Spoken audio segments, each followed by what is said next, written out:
Hi, welcome back to Broken Silence. I'm Sanyya Gardez. Asian fashion. Is it losing its Easternness? And what exactly is Asian fusion? Helping me figure that out is designer Mira Taylor from London and Maria Zoya Emma from the boutique Zoya. Thank you guys for joining us today. Thank you. Mira, let's start with you. What is Asian fusion fashion? Asian fusion fashion is more of a taking traditional craftsmanship from India and actually, combining it with contemporary draping and styling and trends from, what you see on the international catwalks. What we're seeing in Asian fashion now, what we're seeing on the Asian catwalks, that's all fusion, isn't it? A lot of it is, some of it's not, but a lot of it's still like, in keeping with, it's more about the craftsmanship that, that you're using in terms of the embellishment, the embroidery, but it's the cut that probably makes it, the styling of the dress, of the garment that makes it a fusion. But that all evolves from, whatever the trends are, how fashion is actually evolving constantly, how it's moving forward. That actually influences what you're seeing on the catwalk. Tell us about your designs and your creations. What kind of looks are you creating?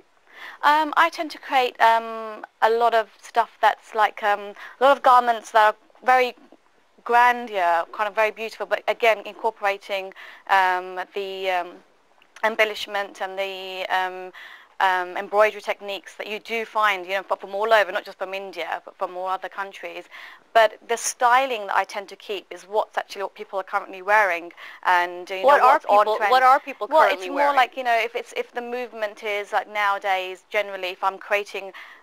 People want to have more floor-length gowns or cocktail dresses for an event, not necessarily a sari or a lehenga, but they want something that has an Asian flavor to it, but they still want it to look quite modern.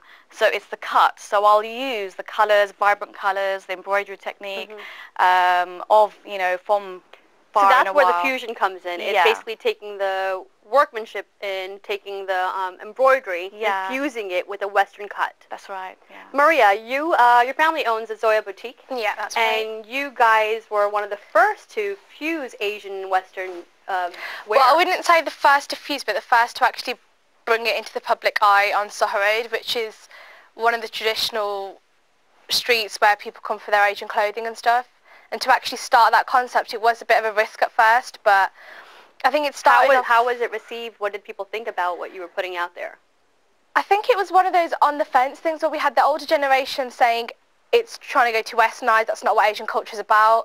But then you had the younger girls actually waking up and thinking, this is what we want to wear. So it did start as a sort of battleground at the beginning. What about our aunties that are watching us now and are saying, you know what, I mean, it has gone too far. Asian culture is all about modesty and self-respect, and how can you be modest wearing next to nothing? Well, I don't think that's really the debate, to be honest. 'Cause I mean, when I was approached about this, it was, has Asian fashion become too westernized? Well, the meaning of westernized is just not in simply wearing a floor-length gown. Yeah. Westernized meaning, is it less modest than what Asian but clothes I think are with the Western fusion, it did start off as a fashion in a sense, but it's become sort of a culture now. It's like you say, fashions are trends that change from time to time, and the culture is what it's based around. But I mean, Asian fashion has changed along with the culture, and it's become something that started off as just a trend. It's turned into a culture now, because I mean, you see Asian people and you think that these are just the traditional Asian women that sit at home and do cooking and that's it. But I mean, people are moving on and developing, adapting to westernized culture. So are we losing our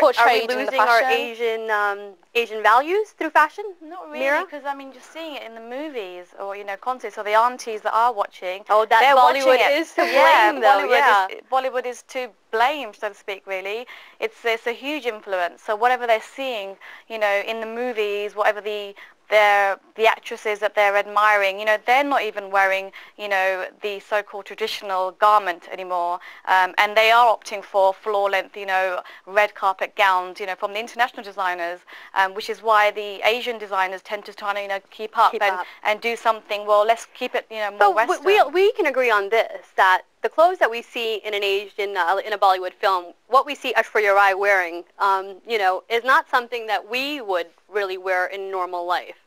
Not for maybe what she's wearing, and she's wearing it in a song, that probably is extreme, but that's costume. But I think it's like, but still, they still want to look, the young girls, I'd probably say, want to probably look like that if they are going to an event. But at the same time, it's getting to a point where you still want to look beautiful. They still want to have the garment that looks like it's, it is an Indian garment, but yet it is still contemporary. It's still what they could wear somewhere else, So basically here. You're designing for what people want to wear. Yes. So what are you seeing, how have you seen fashion change, say, in the last 5 years? I'd say a lot of my customers now, when they're having like a wedding reception or even the registry, they want to go for like a white gown, or they want to go for the shorter dresses now for the registry. So they're doing like prom style dresses, like the 50s. Even for a reception, they're no longer really wearing lehengas, but they want to wear like a floor length dress, but it has an Asian influence to it. But that comes in with the way it's styled and the colours. Right. But yet the actual cut of the dress is more Western. But the traditional element will be kept in like the wedding ceremony. Where the lehenga is, maybe they covered their hair, their head, with the dupatta and stuff. Right. Now, I mean, obviously, you're making fashion for people who want to wear these things. How far are you personally willing to go with what you're designing? I think it would depend on fashion movements, because if you go back to the 60s, saris were all about very transparent, chiffon, sequins, what my mum, probably used to wear, but it wasn't about being revealing. That's what the fashion movement was like. But then you kind of move forward into the 80s, and it was all like long blouses, long sleeve blouses, and very high-necked blouses. But so if the fashion goes, back that's right, to it will come back. Yeah. And it has in certain respects. Well, sleeves are coming back. Would you then cater to that market, right? That's right. So if, say, for argument's sake, saris got shorter. Yeah. And blouses got smaller. Well, I'm predicting 3/4 length saris are coming back in for next year.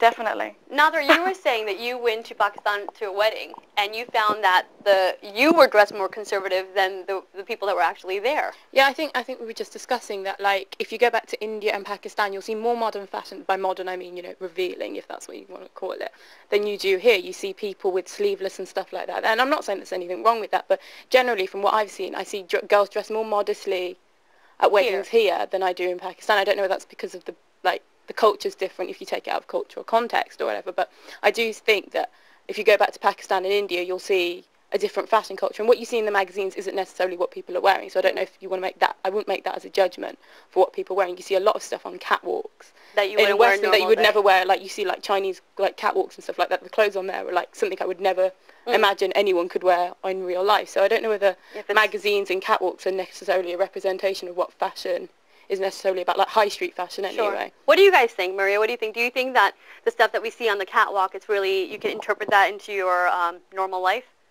A lot of the stuff you can't, but I mean, a lot of the developments in Asian fashion are coming from, I mean, you see Asian men and women in international pageants like Miss World and Miss Universe, and obviously if they're wearing ball gowns and such, Asian people are depicting that as fashion, and that's their idols, and obviously that's what they want to wear. Well, we do get a lot saying of that a girls lot like of her clients come in with, be a parent and her daughter coming in and kind of trying to collaborate on what we do to get wear. a lot. Do you guys of that get a lot of that? I think with the market that Arinda's working with, we do have a similar niche market in terms of that gap that we work with. Do you find that, the girls that come in with their mothers, we do get a lot of arguments, and heated arguments in the changing room. Really? What kind of stuff?